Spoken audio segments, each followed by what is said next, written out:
Welcome to the Retirement Master, a Microsoft Excel spreadsheet that'll help you to plan for your retirement and live it to its fullest. This is the sixth in a series of short videos that I will demonstrate just how to use this spreadsheet. So I'm going to drop down here to the Retirement Plan tab, and I'm going to bring up the Retirement Plan again. Okay, we are at the Social Security income section now. The first set of green cells that we're looking at over here are showing the average COLA rate that Social Security has used for the last 20 years. And these rates will change every year as new COLA for the current year comes out, and these numbers will be adjusted. Dropping down here, I think most people realize from the news that the Social Security Trust Fund is projected to run dry in another dozen years or so. And at that point, there will be a cut in Social Security benefits unless Congress does something.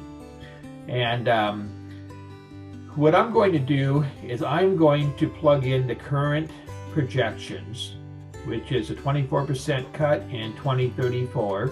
And this changes and is updated each year. And in doing so, I am calculating that there is going to be a cut. And so in 2034, Congress has not done anything. There's a cut in benefits.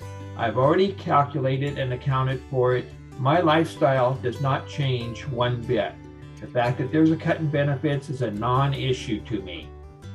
On the other hand, if Congress does something to fix the issue or partially fixes it, then I'm going to have more money to spend for the rest of my life. So, choice is yours. Ignore the issue, and if there is not a cut, you're fine. Ignore the issue, and if there is a cut, your lifestyle has to make a major change. I don't want to have to make a major change down the road, so I'm going to calculate that there's going to be a cut, and if there isn't, then it's all smiles on my face and I have extra money to use.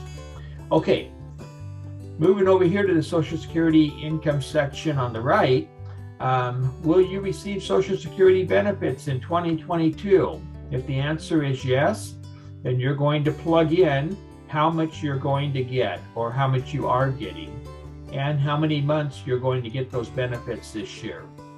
If it's the first year you're receiving benefits, this number may be less than 12. If you have been collecting Social Security benefits, this number is going to be 12, and it's going to stay 12. Now, it's possible that you and your wife, or you and your spouse, one of you may be collecting benefits, the other one maybe isn't. So you fill in the information for the one that is collecting benefits or will collect them this year, and you leave the other one blank. So if you're collecting benefits or going to this year, you fill in this section, you leave everything else below this blank. If you're not collecting benefits or aren't going to collect them this year, you leave this blank and you move down below. So you come down below here and you plug in your age in years and months that you plan to start to collect benefits. If you're already collecting benefits, you're going to leave it blank. You're not going to do anything in this section. Then you're going to come down to either this section or this section. If you're going to collect benefits on your own earnings record, you're going to check and see at age 70, what will your benefits be? And you're going to plug that number in here. Doesn't matter what age you're actually going to collect them. What does Social Security say you're going to get at age 70? Now, if you're not collecting benefits on your own record, then you leave this blank and you come down here. This is where if you're going to collect benefits on somebody else's record, on your spouse or a former spouse or disability or some other special benefit rule, then you're going to put in what Social Security says they are projecting that you will be receiving. So very simply, if you're collecting benefits now, fill this section in. If you're not, you leave it blank. If you're not collecting benefits yet, You plug in the age that you're going to collect them at, and then if you're collecting them on your own record, you fill this in. If you're collecting them on someone else's record, you fill this in. That's it.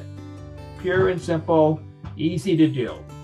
Okay, so that brings us to the end of the retirement plan sheet. It also brings us to the end of the entries that we need to make in the spending plan and the retirement plan, which are the only two sheets that are required to be completed.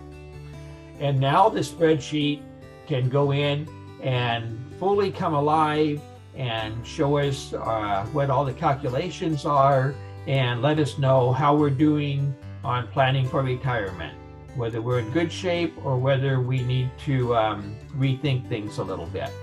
So I'm going to cut this video at this point, and we're going to come back and we're going to start looking at the results. And this is where this spreadsheet really starts to shine. And the further we delve into the results, the more awesome this spreadsheet becomes. So I'm excited to share that with you.